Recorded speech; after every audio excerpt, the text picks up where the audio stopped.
¿Qué tal, chicos? El día de hoy vamos a platicar sobre la definición estadística y el manejo de datos perdidos en R. Platicar un poco de los datos perdidos es inevitable debido a que vamos a entrar ahora a la parte de modelaje estadístico de nuestro curso de análisis multivariado. Y una de las cosas que vamos a tener que lidiar es con bases de datos grandes donde inevitablemente nos vamos a encontrar con valores perdidos, ¿sale? Vamos a platicar un poquito por qué los datos perdidos son un problema y esto en qué puede influir de acuerdo a la clasificación de datos perdidos de Rubin. Esto nos debe llevar a la idea de entender por qué puede ser relevante dentro del manejo de datos faltantes considerar métodos de imputación y asimismo nos debe ayudar a considerar si es que nosotros debemos llevar a cabo algún diagnóstico para esa imputación y cómo implementar la imputación en los diferentes elementos del modelaje estadístico que vamos a llevar a cabo más adelante en nuestro curso. ¿Cuál es el problema con los datos perdidos? Los datos perdidos son hasta cierto punto inevitables. Es muy extraño que exista un gran conjunto de datos sin que se presente una cantidad significativa o variable de datos perdidos. Lo más frecuente que se va a hacer en el análisis de estos datos perdidos va a ser simplemente eliminar los datos que faltan, ¿no? Y eso tiende a ser comprensible debido a que el analizar datos perdidos es complicado. Requiere tener claridad sobre el mecanismo de generación y de pérdida de datos y esto puede implicar pues varias dificultades técnicas, ¿no?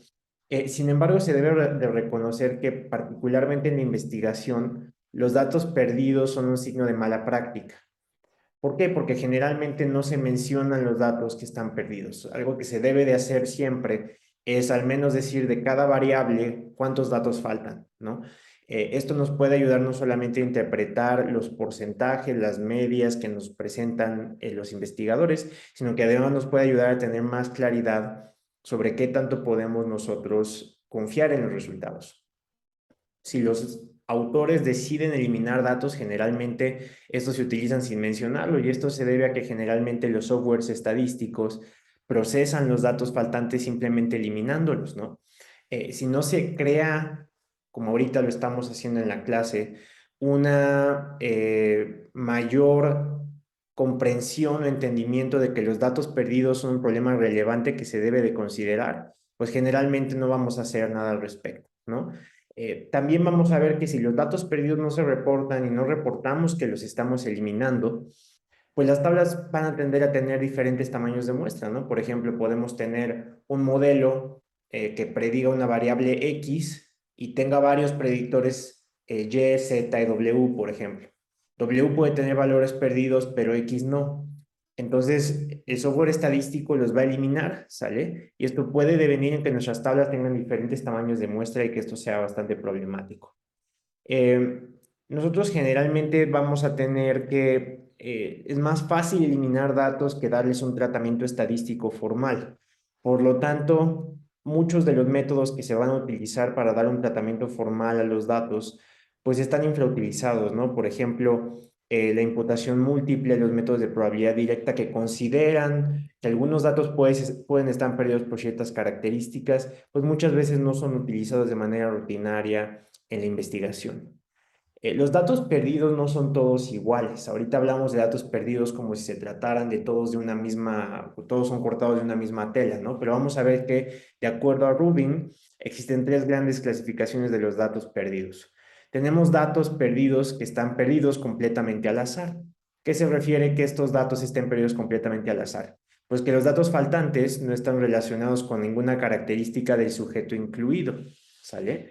Entonces, por ejemplo, pueden faltar valores de laboratorio porque se cayó un tubo de ensayo, no se refrigeró adecuadamente, al momento en que se lleva a cabo la reacción para medirlo, no se tienen valores adecuados. Eso es algo que puede pasar en un proceso de investigación, ¿sale? Y esto generalmente va a ser completamente al azar. Otra cosa que puede pasar es que el estudio se queda sin fondos antes que algunos sujetos puedan regresar para el seguimiento. Y esto genera datos perdidos. O los sujetos a lo mejor llegan, pero ese día no se les pudo atender, ¿sale? Esto también puede generar datos perdidos. O a lo mejor el sujeto decidió no responder la pregunta, pero no necesariamente por algo relacionado a la respuesta, sino porque le marcaron por teléfono y se tuvo que ir, ¿sale? Existen un sinfín de mecanismos que pueden llevar a que se pierdan los datos, pero no tienen que ver con los datos en sí. Son situaciones que pasan, que ocurren y que no necesariamente son predecibles.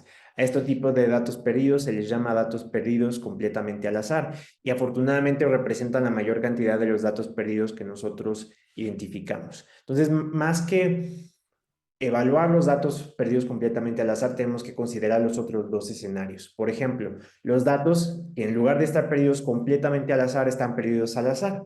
Es decir, los datos no necesariamente faltan al azar, ya que la probabilidad de que falte un valor depende de los valores de las variables que realmente se midieron. Por ejemplo, se les pregunta a las mujeres su nivel de ingreso, a hombres y mujeres, perdón, y es más probable que las mujeres no respondan debido a que las mujeres tienden a hablar menos de sus ingresos en este estudio en específico, ¿no?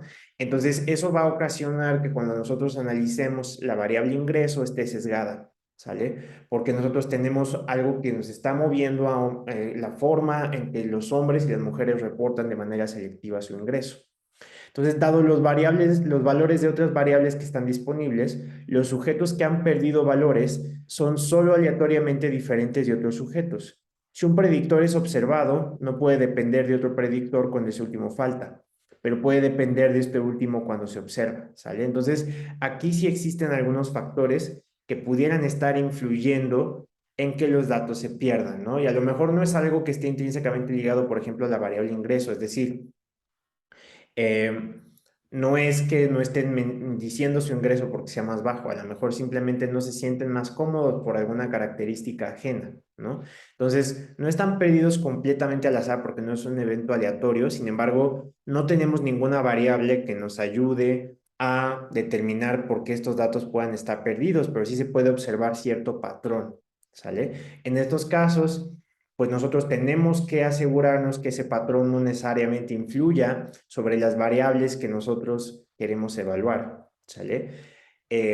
Aquí tenemos que considerar que muy probablemente la razón por la que están perdidos estos datos no es observable, ¿sale? Y entonces no la podemos considerar.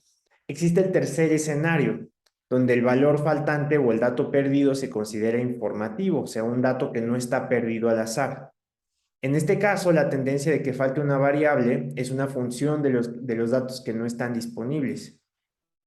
Por ejemplo, los sujetos con niveles de ingresos más bajos o que tengan niveles de ingresos muy altos tienen menos probabilidades de proporcionar sus ingresos personales en una entrevista. Aquí sí depende directamente del ingreso. Aquí a lo mejor es una característica intrínseca de la población, ¿no? Que no necesariamente medimos o cuantificamos, pero aquí sí.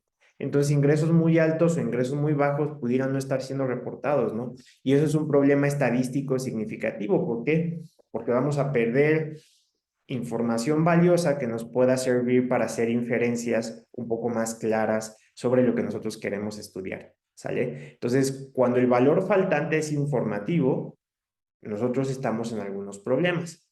Entonces, nosotros tenemos que determinar, antes de empezar a hacer un modelaje estadístico, cuál fue el mecanismo de pérdida de datos. Es decir, si no se presenta ningún factor específico por el cual nosotros podamos inferir que ese dato falta, fue algo que no pudimos contemplar, entonces se considera un dato completamente o perdido completamente al azar.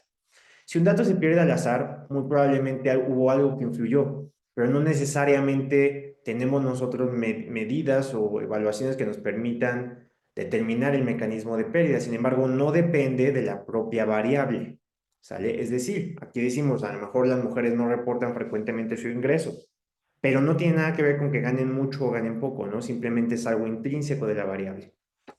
Acá sí tenemos algo que la propia variable o algo relacionado a la propia variable hace que no se reporte. Personas con muchos ingresos o con pocos ingresos pueden no estarlo reportando y eso puede sesgar nuestras observaciones. Entonces, debemos determinar el mecanismo de pérdida de datos.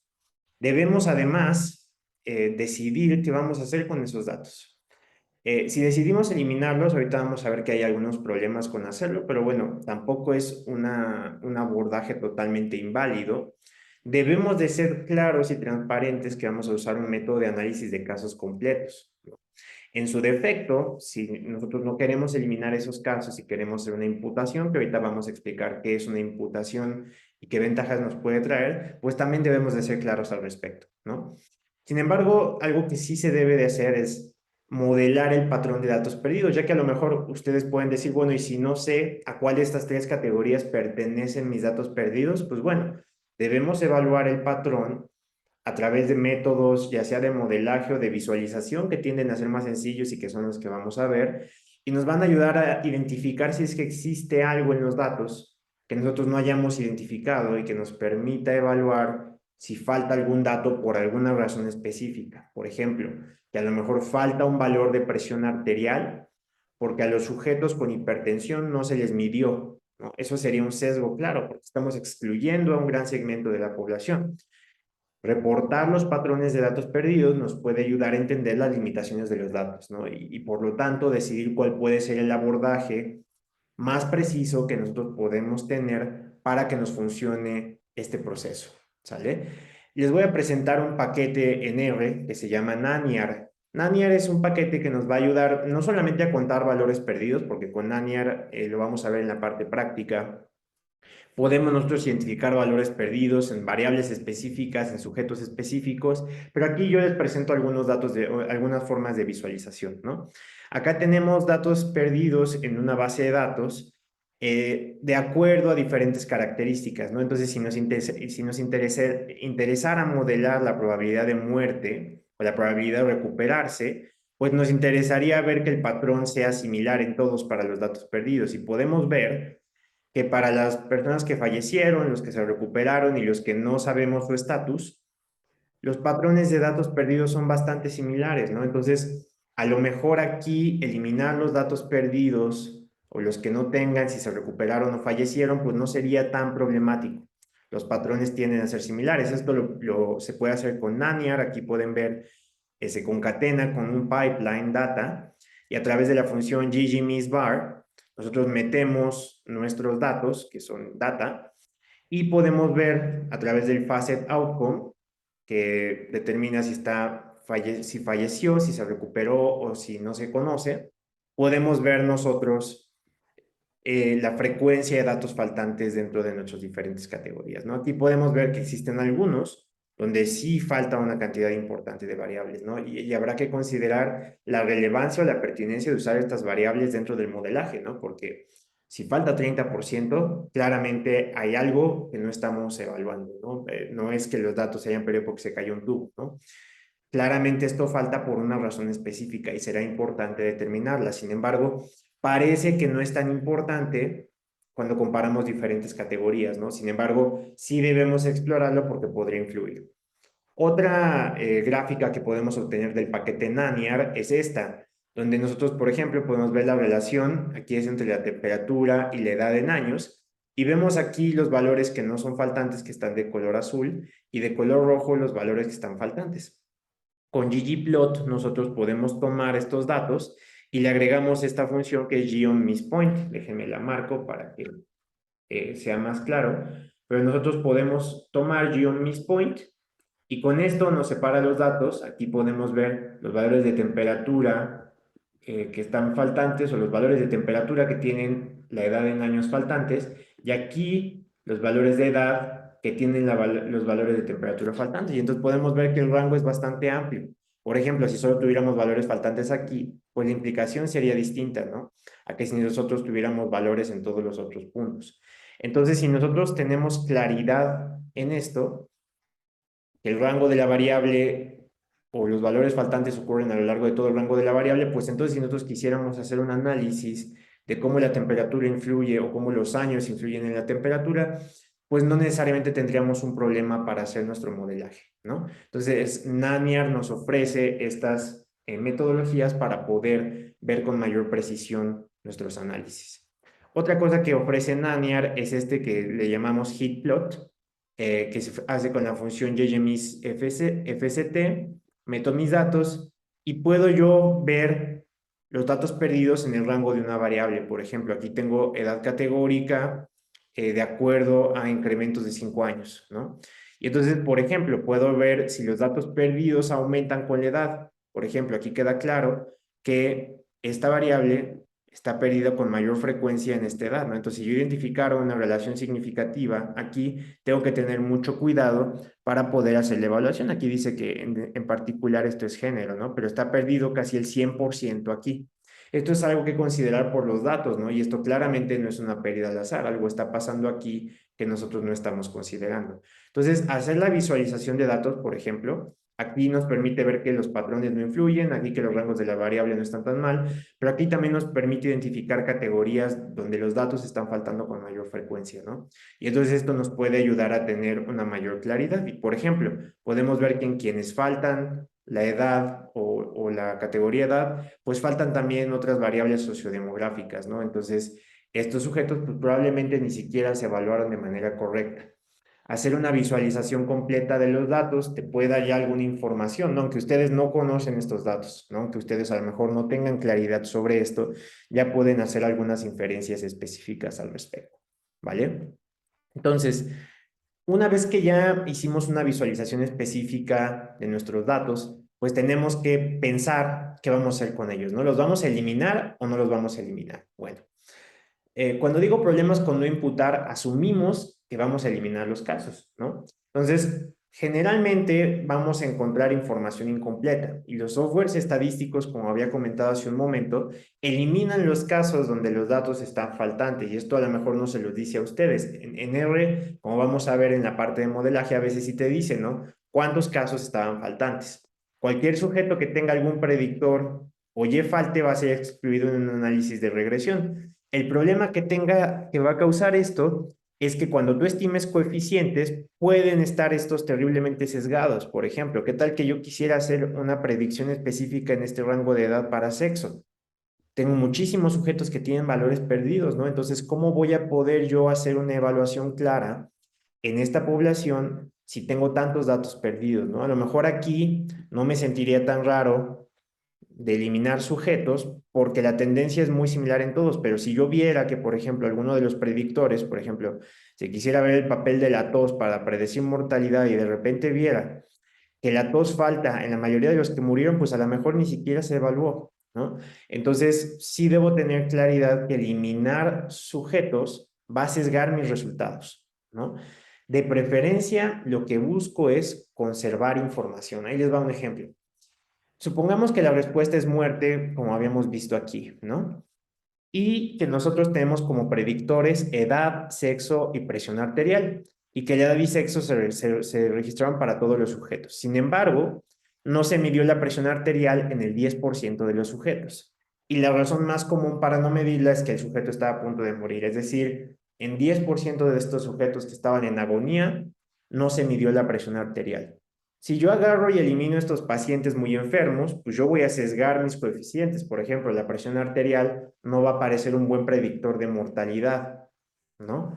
Entonces, eliminar estos casos va a sesgar la estimación del parámetro en mi modelo y por lo tanto va a hacer que mi modelo no sea bueno para lo que yo quiero hacer, ¿no? Claramente aquí tengo una tendencia de datos perdidos que son informativos, ¿no? Entonces, dentro de la clasificación de mis datos, este no sería un dato perdido completamente al azar, este no sería un dato perdido al azar, sino que sería un dato faltante informativo. La cosa es que si yo no analizo mis valores faltantes, si no utilizo el paquete Naniar para ver algunas tendencias, sobre todo de las variables que a mí me importan, ¿no? Para mi análisis, pues entonces yo no voy a tener claridad de si los datos que están faltando pueden o no influir en mi análisis, ¿no? Entonces, vaya, si ustedes hacen esa evaluación y de todas maneras deciden eliminar casos, deben de considerar las potenciales consecuencias de esto. Van a reducir su tamaño de muestra, lo cual va a hacer que sus errores estándar aumenten, que sus intervalos de confianza sean menos precisos y que su poder estadístico disminuye. Ahora, esto ustedes podrían decir, bueno, tengo una base de datos inmensa, miles o cientos de miles de sujetos, entonces puede que no haya un problema tan importante, ¿no? Generalmente solo es aceptable que se descarten los casos si la suposición de que los datos están perdidos completamente al azar está justificada, ¿sale? o si la imputación puede que no sea tan confiable porque estos datos a lo mejor me presentan ciertas limitaciones metodológicas, ¿sale? De todos modos, eliminar los casos no ofrece una ventaja más allá de eliminar el tiempo, ¿sale? Y siempre corre el riesgo de que a lo mejor exista un predictor que se pierde al azar, pero no completamente al azar, y que por consiguiente esté yo sesgando mi evaluación. Entonces, la eliminación de casos, si bien es una práctica muy realizada, no necesariamente quiere decir que sea correcta. Aquí hay dos soluciones. Bueno, digamos que me quiero ahorrar tiempo y no quiero ir a través de todo el problema que implica la imputación, que ahorita vamos a comentarla con un poco más de detalle. Totalmente no válido, pero entendible, ¿no? Debo de todas maneras de hacer un reporte de los casos que estoy eliminando y contrastarlo con un análisis de los casos perdidos que tenía para tratar de ofrecer evidencia de que mis datos estaban perdidos completamente al azar, ¿sale? Eso se debe de intentar de todos modos. Pero se debe de considerar la alternativa, que es imputar. ¿Qué ventajas tiene imputar? Pues bueno, primero hay muchas personas que no lo prefieren, ¿no? Sobre todo las personas que no están versadas en estadística, tienden a pensar que imputación es inventar datos, ¿no? Aún si nosotros aceptamos que imputar es inventar datos es mejor que descartar datos valiosos, ¿no? Y eso es algo que quiero que tengan muy claro. Si queremos eliminar sujetos, por ejemplo, a lo mejor la variable respuesta que yo busco predecir no tiene valores faltantes, pero a lo mejor una variable de ajuste sí, y eso me va a eliminar poder estadístico. Uno de los objetivos de imputar es utilizar tanta información como sea posible para examinar cualquier predictor en su asociación ajustada con Y. El objetivo general de imputar es preservar información y el significado de los datos que no faltan. ¿Sale? ¿Por qué? Porque si yo a lo mejor tengo datos que son prácticamente completos y quiero ajustar por ingreso, pero de repente ahí me faltan 20 valores de ingreso dentro de 1000, esos 20 podrían estar haciendo algo que me haga que sea menos preciso, ¿no? Entonces, imputar siempre debe de considerarse. Pero bueno, es problemático, ¿no? Porque debemos entender que imputación no equivale a inventar datos. Acá les presento un cómic de XKCD que dice, nosotros nos dimos cuenta que todos nuestros datos pues estaban erróneos, ¿no? Por lo tanto, no estamos seguros de nuestras conclusiones. Esto sería lo correcto, ¿no? Que hagamos un reporte de datos completos. Si eliminamos los casos que digamos, bueno, se hizo un reporte de datos completos, se eliminaron los casos bajo el supuesto de datos perdidos completamente al azar y presentamos en material suplementario información de los datos faltantes. ¿De acuerdo? ¿Qué es lo que está mal? Que no se reporte, que después se hagan ciertos cálculos y digamos, no, bueno, decidimos que nuestros datos están bien porque parece que todo está bien a pesar de que no estamos ofreciendo evidencia. O todavía peor, ¿no? Pensar que nosotros generamos datos. Aquí XKCD no se refería explícitamente a la imputación, ¿no? La imputación no es inventar datos. Pero lo que aquí dice, si lo mejor sería ser claro y lo malo sería no serlo, lo peor sería inventar datos. Y nosotros no estamos inventando datos con la imputación.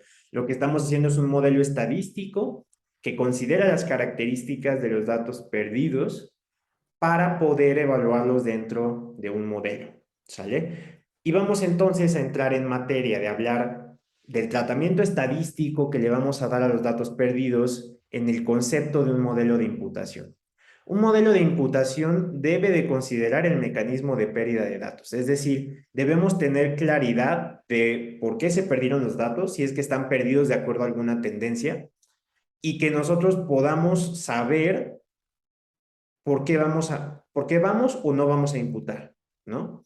Siguiente, nuestro modelo de imputación debe preservar las relaciones entre los datos. Entonces debemos de considerar la influencia que la selección de nuestro modelo de imputación va a tener en la relación de los datos. Y ahorita vamos a ver algunos modelos de imputación que pudiéramos utilizar. Pero además debemos de seguir entendiendo que no estamos inventando datos. Son datos que asumimos o aproximamos de acuerdo a características de la población. Por lo tanto, se debe de preservar incertidumbre sobre estas relaciones. ¿Sale? Vamos a ver un ejemplo de imputación, que es la imputación con la media. Algo que yo podría agarrar y hacer es acá tengo datos de ozono y datos de radiación solar, ¿no? Y yo lo que quiero es imputar mis datos de ozono con la media, y en este caso mi media de ozono es de 50. Aquí podemos ver de color azul los datos de ozono y de color rojo la media, ¿no? Y entonces yo veo mi imputación y voy a poner mi media de ozono, que va a ser de 50. Aquí podemos ver en rojo los datos imputados y todos son 50, ¿no?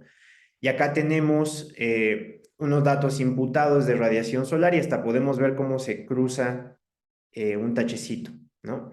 Entonces, pudiéramos reemplazarlos con la media. De hecho, el paquete MAIS, que es un paquete de R para llevar a cabo imputaciones multivariadas, lo puede ofrecer. Aquí podemos ver, llamando a la biblioteca MAIS, a través de este paquetito, yo simplemente voy a meter este argumento que se llama methodMin y me va a generar un conjunto de datos donde va a imputar con los valores de la media. En este caso, esta es la media de ozono y esta es la media de radiación. Y simplemente me va a generar estos datos. Vean la tendencia, todos mis datos de la media están aquí y todos los datos de mi media están aquí, ¿no? Si yo no sé que estos datos se imputaron, ni lo notaría, ¿no? Porque a lo mejor los otros están perdiendo. Pero ¿cuál sería el problema? Primero, si yo le quiero calcular la varianza, como voy a atender a todos mis datos a la media, mi distribución ahora se va a ver muy distinta, ¿no? Entonces va a subestimar la varianza. Otra cosa es que va a alterar las relaciones entre las variables. Vean lo que yo tenía aquí es que estoy agregando variables aquí, ¿sale? Entonces, si yo quisiera seguir la tendencia de los datos azules, a lo mejor me iría algo así. Pero como ahora estoy agregando esto, a lo mejor ahora caería mi línea de regresión algo así, ¿no? Entonces, va a sesgar las estimaciones y sobre todo va a sesgar la estimación de la media si es que yo imputé bajo el supuesto de datos perdidos completamente al azar, pero en realidad no lo tenía, ¿no? Esto sería lo más fácil. Bueno, agarro y voy a imputar con la media porque asumo que la media es el valor más frecuente y como es el valor más frecuente, la media general de mi distribución no va a cambiar, ¿no?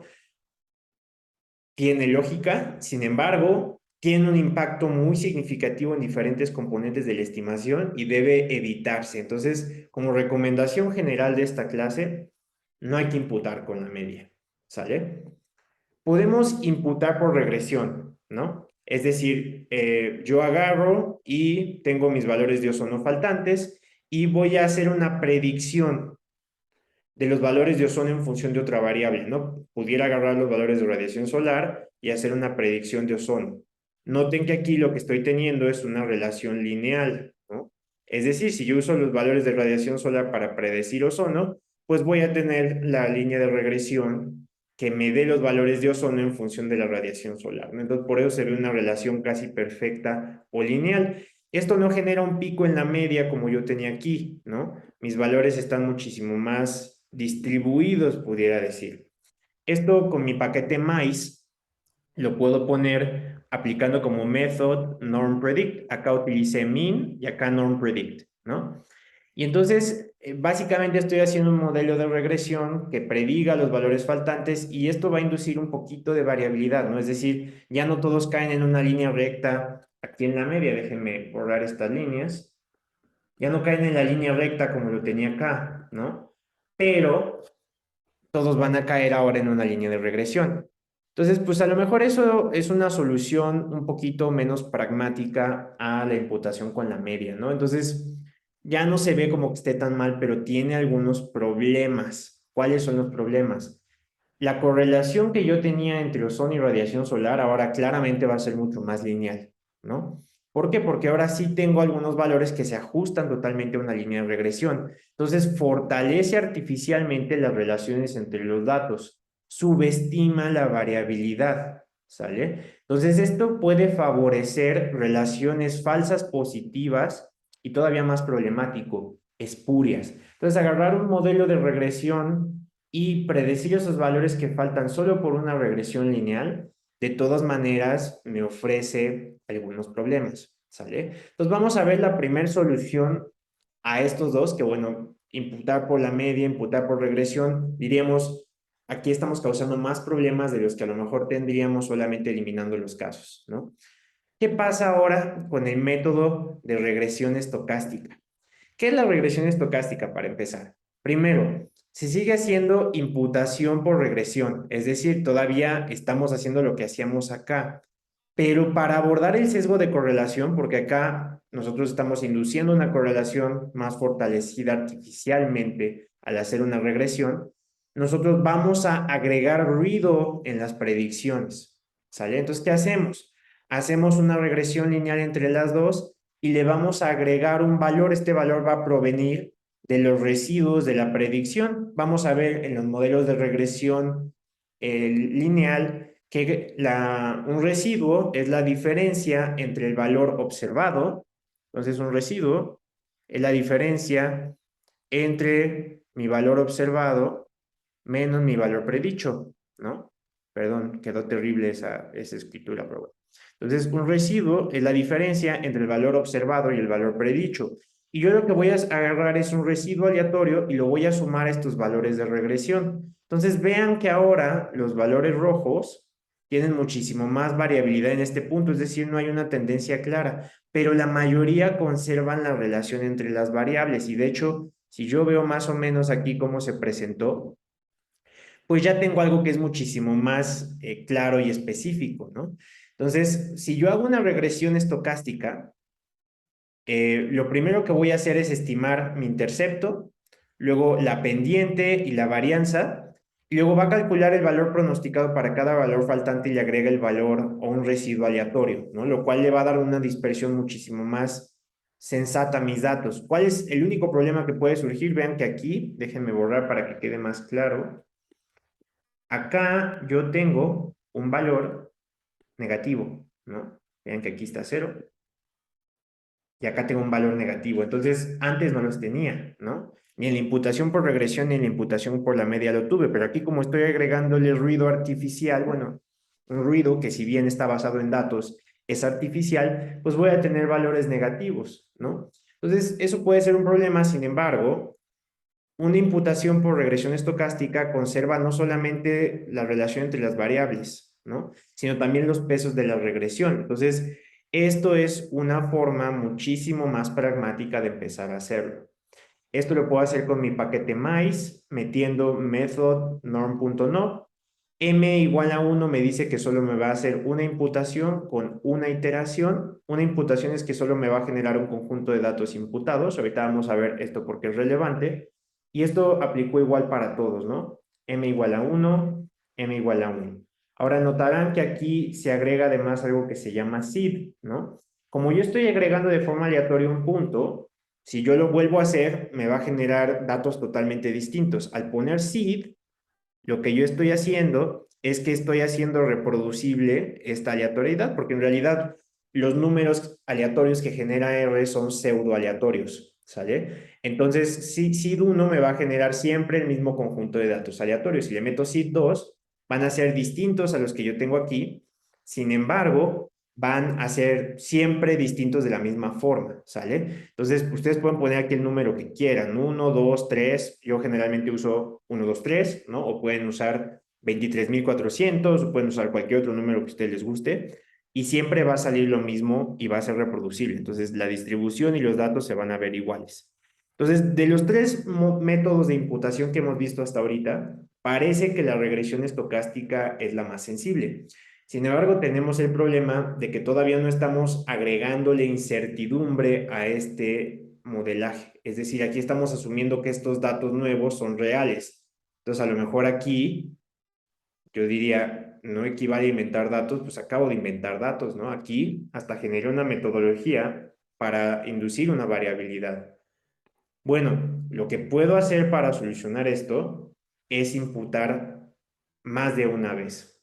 Entonces, esto es un problema porque si yo agarro y analizo mis datos aquí sin asumir que los datos están perdidos, pues simplemente estoy considerando inventar valores, ¿no? Entonces, imputar valores perdidos y luego hacer un análisis ordinario, como si los valores imputados fueran mediciones reales, aún así es mejor, ¿sale? Les había dicho, como veíamos aquí, que inventar datos a través de la imputación pudiera ser mejor que descartar datos valiosos, ¿no? Sin embargo, Las fórmulas ordinarias para calcular error estándar e intervalos de confianza no son válidas a menos que consideremos la imputación. Es decir, si yo agarro y analizo esto, mi software estadístico me va a dar resultados, pero desde el punto de vista real, como yo hice imputación, pues no lo estoy considerando.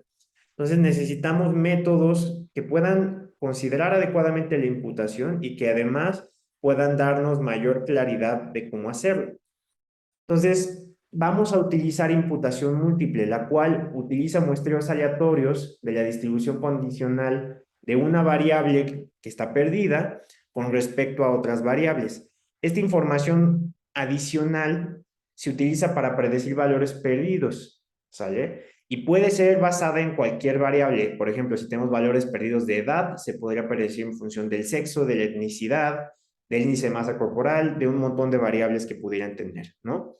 Para poder tener en cuenta adecuadamente la variabilidad debido a valores desconocidos, vamos a repetir este proceso de imputación m veces, donde m preferentemente es mayor o igual a 3. Es decir, en lugar de solamente hacer este procedimiento una vez, lo vamos a hacer 3 veces. ¿Sale? Cada repetición da como resultado un conjunto de datos completo que se analiza utilizando el método estándar, es decir, voy a analizar cada uno de esos conjuntos con mi regresión simple, con mi TD-Student simple, y los voy a aglomerar o los voy a promediar tomando en cuenta la matriz de varianzas y covarianzas. Al modelar, se analiza cada conjunto imputado de datos por separado y se procede a hacer un proceso de aglomeración que en inglés se dice pooling de los resultados. Entonces, vamos a ver en general cómo funciona este proceso. Voy a mostrar este diagrama y después voy a regresar a las diapos previas para tenerlo más claro. Entonces acá tenemos un data frame con datos perdidos, ¿no? Y, por ejemplo, mi paquete MICE, que es el que hemos venido utilizando, va a imputar los datos, ¿no? Entonces, les dije que este es una M igual a 3, por ejemplo, porque se generan tres conjuntos de datos. Entonces hace una imputación, otra imputación, otra imputación. Y luego analiza cada conjunto de datos por separado. Los promedia y esto me da mi análisis considerando la imputación, ¿sale? Entonces, esto se hace a través de una metodología que se llama imputación multivariada por ecuaciones concatenadas. De hecho, MICE es un acrónimo, sí, sí es un ratoncito, pero también es Multivariate Imputation by Chained Equations, ¿sale? Entonces, la imputación multivariada por ecuaciones concatenadas a través del paquete MICE es lo que me va a generar este subconjunto de datos, ¿sale? Entonces, ¿qué hace el procedimiento de ecuaciones concatenadas? Rellena los datos que faltan en un conjunto de datos a través de una serie iterativa de modelos predictivos. En cada iteración, cada variable especificada en el conjunto de datos se imputa usando a las otras variables como variables predictoras. Estas iteraciones deben ejecutarse hasta que parezca que se ha alcanzado la convergencia, es decir, hasta que tengamos valores estables. El proceso continúa hasta que se han imputado todas las variables especificadas. Se pueden ejecutar iteraciones adicionales si parece que los valores medios imputados no han convergido, aunque normalmente no son necesarias más de 5 iteraciones. Las iteraciones se definen en MICE, vean que aquí tenemos max it. Estas son las iteraciones. Generalmente un valor entre 1 y 5 es suficiente. Yo tiendo a usar 5 simplemente para estar seguro que logro una convergencia adecuada con mi regresión, ¿sale? La precisión de las imputaciones que yo logre con este modelo dependerá de la densidad de la información en el conjunto de mis datos, ¿sale? Entonces, yo voy a predecir mis valores faltantes en lugar, a través, perdón, de otras variables no faltantes. Y esto lo voy a repetir para diferentes conjuntos de datos hasta lograr una imputación en múltiples conjuntos de datos. Entonces, por ejemplo, la imputación por regresión estocástica es una imputación simple porque solo imputo un dataset, m igual a 1, ¿sale? En la imputación múltiple tengo m mayor o igual a 3, ¿sale? Entonces vamos a ver cómo se lleva a cabo este proceso. Aquí tengo un conjunto de datos y mis datos perdidos están de color rojo, ¿no? La variable A, la variable B y la variable C. Digamos que yo quiero utilizar mi paquete MICE para poder hacer una imputación. Entonces, en mi primer proceso, yo, si hiciera un análisis de datos faltantes, obtengo esta línea de regresión, ¿no? Obtengo 1, 2, 3, 4, 5, 6, 7, que son mis valores que están aquí, ¿no? 1, 2, 3, 4, 5, 6, 7, son 8, perdón. 4 y 4. ¿Por qué? Porque acá tengo 7, pero acá tengo otro valor perdido. Entonces vean que de mis 10 valores solamente estoy usando 7 para ver esta relación. Estoy perdiendo información de 3 sujetos. Entonces yo puedo intentar hacer una imputación. Lo primero que hace el algoritmo es llenar los valores con valores que están al azar, ¿sale? Vean que al hacer eso, primero la correlación empeora. Aquí tengo un R cuadrada de 0.93 y aquí disminuye a 0.41. Pero ahora el método MAIS utiliza una metodología que se llama Random Forest, que es una metodología de inteligencia artificial en el cual voy a hacer la predicción de A través de B y de C. Los otros datos siguen siendo valores al azar, ¿sale? Vean que aquí hice todavía valores al azar, pero ahora ya agregué valores que están predichos de A través de B y C. Y entonces esto mejora ligeramente mi correlación, ¿sale?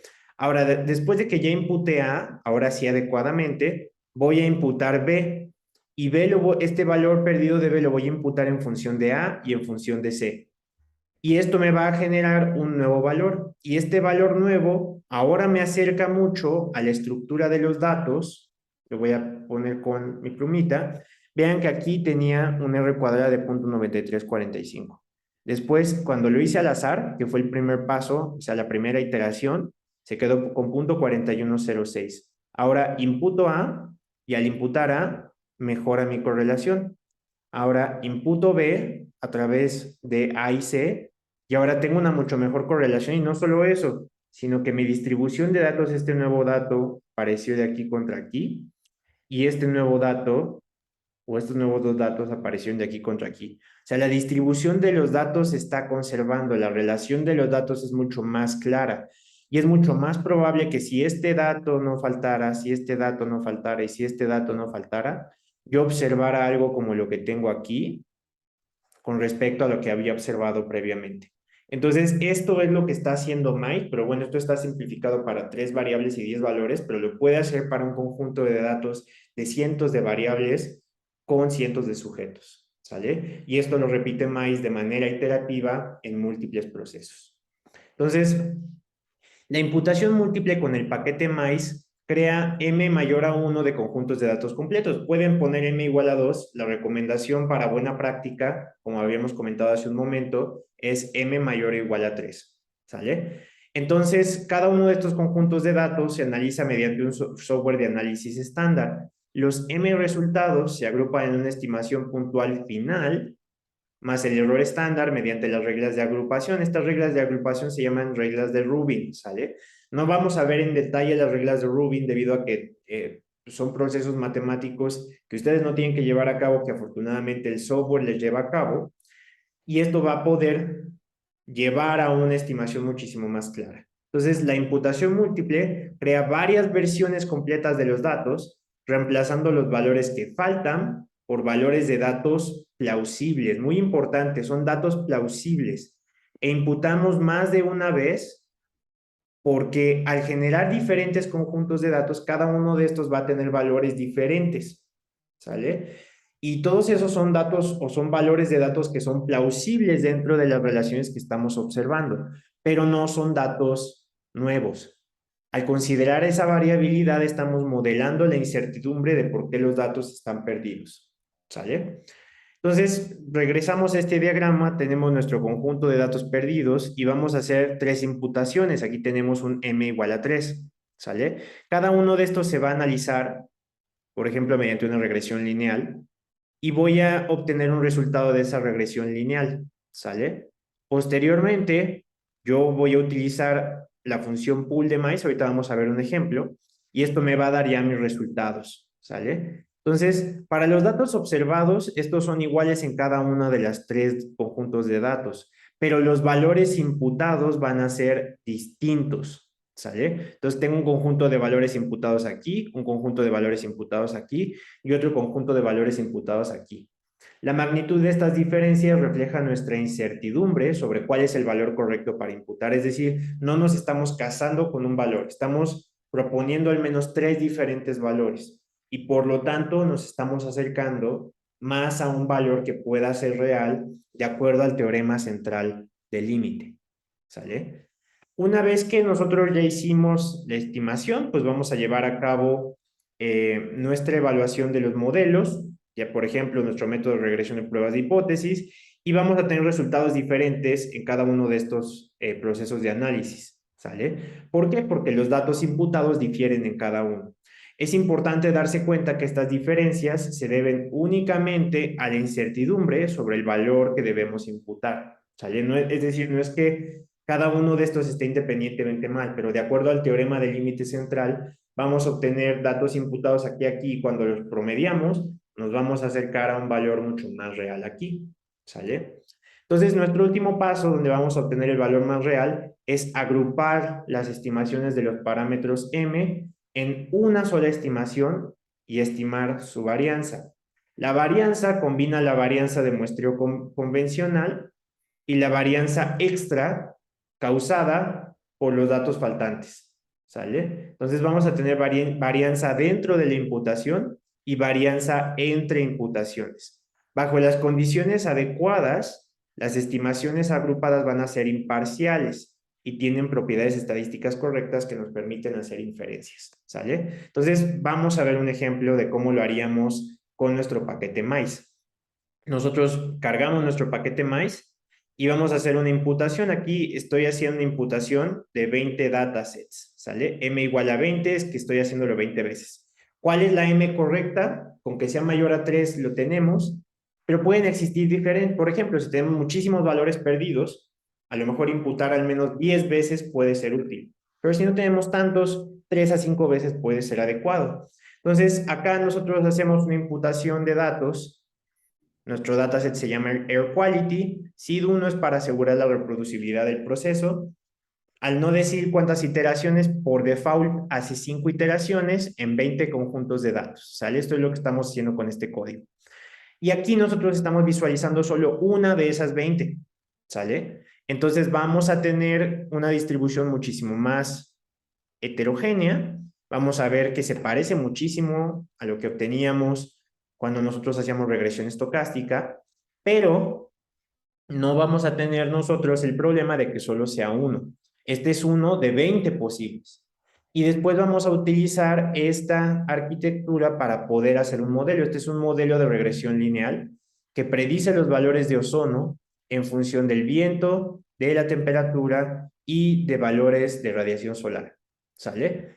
Y nosotros, este sería el modelo que ajustaríamos para un solo conjunto de datos, pero vamos a hacer otra cosa. Vamos a usar width, que width lo que va a hacer es que va a agarrar nuestro objeto imputado. Este objeto imp es el que tenemos aquí. Entonces, este objeto imp lo ponemos aquí, dentro de width, y estamos diciendo, con todos los objetos de imputación, ajusta en cada uno de ellos este modelo lineal, ¿sale? Y entonces, dentro del proceso de imputación, nosotros con width estamos llevando a cabo el ajuste de un modelo en cada conjunto de datos, ¿sale? Y después vamos a hacer el pool, ¿sale? Que el pool lo que hace es que agarra cada uno de los modelos que ajustamos y los promedia. Y este es el output obtenido de un pool, ¿sale? Que se parece muchísimo a un modelo de regresión lineal, simplemente que considera la imputación, ¿sale? Entonces estamos logrando no perder información, estamos procesando de manera correcta nuestros análisis y por lo tanto estamos obteniendo estimaciones que son muchísimo más precisas y por lo tanto con un riesgo de sesgo muchísimo más bajo, ¿sale? Ahora, esto sería ya un procedimiento completo de imputación. Vean lo sencillo. Imputar aquí nos tomó una línea de código, ajustar otra línea de código y ver los resultados de nuestra imputación, otra línea de código. Entonces, la imputación tampoco es tanto problema desde el punto de vista estadístico. Simplemente tenemos que tener claro que pues, puede ser computacionalmente demandante cuando tenemos muchos datos. Por ejemplo, ajustar 20 conjuntos de datos puede ser computacionalmente demandante. Y si además queremos hacer más iteraciones, cada iteración se lleva cierto tiempo. Entre más variables tenga que imputar y entre más sujetos, es computacionalmente más desgastante hacer la imputación. ¿Sale? Por lo tanto, sí se debe hacer, es buena práctica, pero se debe valorar. Si tenemos un conjunto de datos muy grande y faltan 400, 100,000 sujetos, por ejemplo, y faltan 400 sujetos, A lo mejor eliminar los casos puede no ser tan malo, ¿sale? Simplemente hay que analizar esos datos faltantes y ver que no tengan un patrón que pueda influir sobre nuestros resultados, ¿vale? Una vez que ya llevamos a cabo la imputación, tenemos que hacer el diagnóstico. Entonces, debemos estudiar la discrepancia entre los datos observados y los datos imputados. Una buena imputación debe tener una distribución similar a los datos observados. Generalmente no esperamos que las distribuciones sean idénticas, debido a que podemos tener diferencias sistemáticas entre las dos distribuciones por el puro azar, ¿sale? Sin embargo, cualquier diferencia dramática entre los datos imputados y los observados debe de alertarnos sobre la posibilidad de que algo esté mal. Entonces, por ejemplo, el paquete MAIS ofrece algunas funciones para poder ver cómo están las imputaciones. Por ejemplo, aquí tenemos 4 variables: edad, índice de masa corporal, hipertensión y colesterol. Llevamos a cabo una imputación, ¿sale? Con el paquete MAIS, le pusimos un SID de 29,981. Si nosotros no especificamos un valor de M siempre va a ser por default igual a 5 con 5 iteraciones, ¿sale? Y entonces ahora lo que estamos haciendo es agarrando nuestro objeto imp, poniéndolo aquí dentro de la función stripplot, ¿sale? Y entonces stripplot lo que hace es esta gráfica donde del 0 al 5 cada uno representa, 0 es el original y 1 a 5 son los 5 datasets imputados que se generaron por el algoritmo MAIS, ¿sale? Entonces, por ejemplo, aquí no tengo puntos en rojo y los puntos rojos son los puntos imputados. Entonces, la edad tenía todos los valores completos. El índice de masa corporal, aquí tengo mis valores que fueron observados, que son los que están en azul, por eso son iguales en todos, y en rojo los valores imputados. Y vemos que todos los valores imputados caen dentro del rango de la variable, es decir, no están siendo bastante problemáticos. Y de hecho, como son 5, vemos que todos son distintos, ¿no? Entonces no vamos a tener un problema. Aquí para las variables categóricas no fue tan adecuado a lo mejor la forma en que lo vimos, pero sí vemos cierta variabilidad entre los dos. Lo mismo para el colesterol. Entonces, el stripplot va a ser útil para estudiar las distribuciones en conjuntos de datos cuando tenemos poquitos, ¿no? Aquí claramente no tenemos una cantidad tan grande de sujetos. Muestra la distribución de datos observados, y estos están en azul, contra los datos imputados, estos están en rojo. Por variable para cada conjunto de datos imputados M, donde M en este caso es igual a 5. Si queremos un conjunto grande de datos, pues aquí ya se podría ver muy lleno, ¿no? Con nuestros datos. Hay una función que se llama bwplot, que se pone igualito a como la tenemos aquí. En lugar de stripplot ponemos bwplot y va a producir gráficos de cajas y bigotes uno al lado de otros para datos observados y datos sintéticos o imputados. ¿Sale? Otra forma en la que nosotros podemos hacer diagnóstico de la imputación es viendo la distribución de nuestras variables. Entonces, acá tenemos nuestro objeto imputado y lo vamos a meter en la función densityplot. Densityplot produce una figura que muestra las estimaciones de densidad del kernel de los datos imputados y observados. Aquí en azul vemos la distribución de los datos observados y en rojo la de los imputados. Verán que no son iguales. Esto no es un problema, ¿sale? No esperamos que sean idénticas porque hay incertidumbre asociada a la imputación. Pero, por ejemplo, en este caso sí se respeta que es bimodal, ¿sale? Aquí sí se respeta que tenemos picos en este punto. Aquí sí se respeta que acá presentamos algunos picos y acá presentamos otros. Es una distribución trimodal, ¿sale? Aquí, en general, se está respetando la forma de la distribución. Entonces, lo que queremos es que no haya una discrepancia muy notoria. En ninguno de estos datos estamos viendo una discrepancia notoria y, por lo tanto, podemos decir que nuestra imputación fue exitosa. ¿Sale? Ahora, ya que hicimos la imputación, nosotros podemos utilizar las reglas de Rubin con MAIS y lo que les quiero mostrar es cómo se hace esto. Primero aquí tenemos un conjunto de datos con valores perdidos, ¿sale? Vamos a llevar a cabo múltiples imputaciones que me van a generar un valor distinto en cada uno. Aquí en este caso es un modelo logístico y voy a ajustar mi modelo logístico que me va a dar un estimador para este modelo, un estimador diferente para este otro modelo de este segundo conjunto imputado y otro estimador para este tercer modelo. A través de un procesamiento estadístico voy a tener un estimador total de todos los modelos y esto lo voy a obtener a través de la función pool. Entonces, ¿qué estoy haciendo? Primero hago mi imputación. Estoy haciendo M igual a 5, que son 5 datasets, ¿no? Mi valor de reproducibilidad le puse ahora 1, 2, 3. Entonces, hago mi imputación y luego con mi objeto imputado ajusto el modelo lineal, que es LM, con la función with. Entonces, agarro with, le meto mi objeto imputado y luego pongo el modelo lineal que yo quiero evaluar. Esto lo guardo en un objeto que se llama fit. Y después combino los resultados con la función pool, ¿sale? Y pool lo que está haciendo es básicamente este proceso de las reglas de Ruby, ¿sale?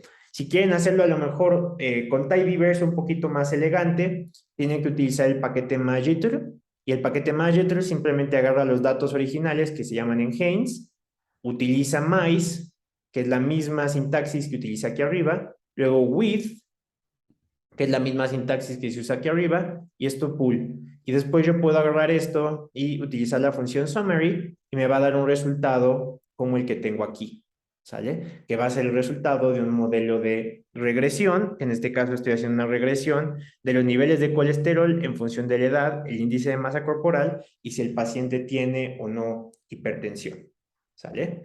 Entonces, a manera de conclusión para la clase general, yo voy a hacer un análisis de datos perdidos y voy a ver variables o qué tantos missings tengo. Cuando mis missings son mayor al 10%, considerar métodos de imputación estocástica, ¿sale? Basta con que haga imputación estocástica. Podría hacer eliminación de casos, ya vimos que eso pudiera no ser tan problemático con poquitos missings, bajo el supuesto de que los datos están perdidos completamente al azar. Si tengo un missing mayor a 10% por variable, entonces lo recomendable es hacer imputación múltiple con al menos 5 datasets utilizando el paquete MICE y debo estimar modelos aglomerados utilizando mi imputación múltiple, ¿sale? Si yo tengo múltiples valores perdidos, es decir, 40, 50%, debo de seguir haciendo imputación múltiple con al menos 5 hasta 10 datasets, pero ahora debo además de hacer un análisis de sensibilidad, donde vea cómo se comporta mi modelo con los datos observados, aunque sean faltantes, y con los datos imputados para ver que no cambie mucho la relación entre mis variables. Lo que quiero es que mis coeficientes sean más estables y más precisos. Para eso estoy imputando. Pero si cambia completamente la relación entre las variables, entonces a lo mejor mis datos no estaban perdidos completamente al azar e imputar fue un error, ¿sale? Si el interés principal es la predicción y no la interpretación o inferencia sobre los efectos individuales, vale la pena al menos intentar una imputación simple. Por ejemplo, en el peor de los casos, sustituir por la media, idealmente una imputación estocástica, para ver si el modelo resultante predice la respuesta casi tan bien como uno desarrollado después de una imputación personalizada o múltiple, ¿sale? Entonces, siempre es más recomendable imputar. Debo evaluar qué tan buena es mi imputación y en función de eso, poder realizar modelos que sean mucho más reproducibles y muchísimo más claros, ¿sale? Agradezco mucho su atención, chicos. Espero que tengan muy buen día y recuerden, vale más la pena imputar que perder información valiosa. Que tengan muy buen día.